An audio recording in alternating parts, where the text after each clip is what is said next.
Few minutes.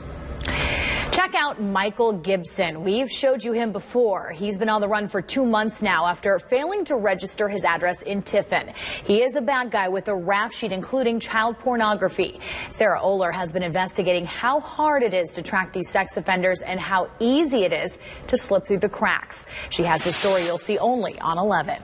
Well, by now, Emily, we should all know sex offender registries can be found online. You can type in a name or address and sex offenders pop up on the sheriff's website. But get this, there are roughly 750 sex offenders right now living in Lucas County and only 3 deputies checking on them. Talk about being strapped. There's no additional funding for this from the state. 200 are behind bars right now waiting to be released. Law enforcement has their hands full.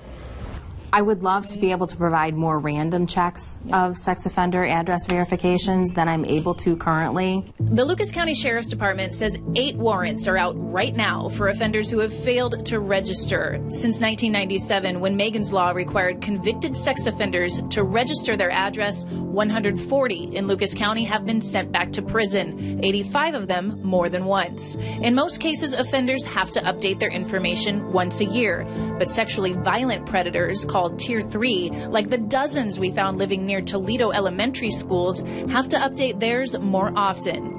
Obviously, anyone who's classified as a predator or a Tier 3 offender is someone who's pulled more often for our random checks, if you will. And some have completely gone off the radar. That could happen once a week. And then we'll turn it over to the command and they will go find them. We got to ride along with Deputy Tri Hill as he did some random checks on registered sex offenders here in central Toledo and downtown. This sign right here? At our 2 stops today, they're where they're supposed to be.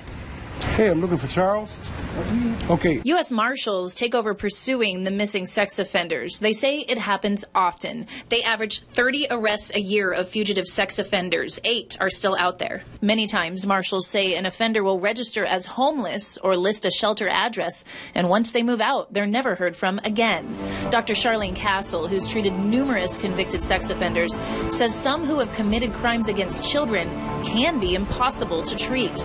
But she says there's a bigger risk than the offenders on the registry. The most danger right now is not that sex offender we know is 2 blocks down the road, but the next sex offender we haven't found yet, who hasn't, is thinking about it, but hasn't committed an act. Castle says reoffending is very low in this area, but there's a bigger reason to educate your children. She says any stranger should be treated with caution because it's not the stranger you imagine looks like a sex offender. You show me an all-American looking young man, dressed nice. Those are the sex offenders. And that's why it falls to us as parents and neighbors to keep an eye on our kids and tell them what to watch for. Well, I think it's important to always go with your gut. If you have an instinct that someone is not a good person, then obviously you would want to take the precautions to protect yourself and your family. All righty, sir. You take care and have a great day.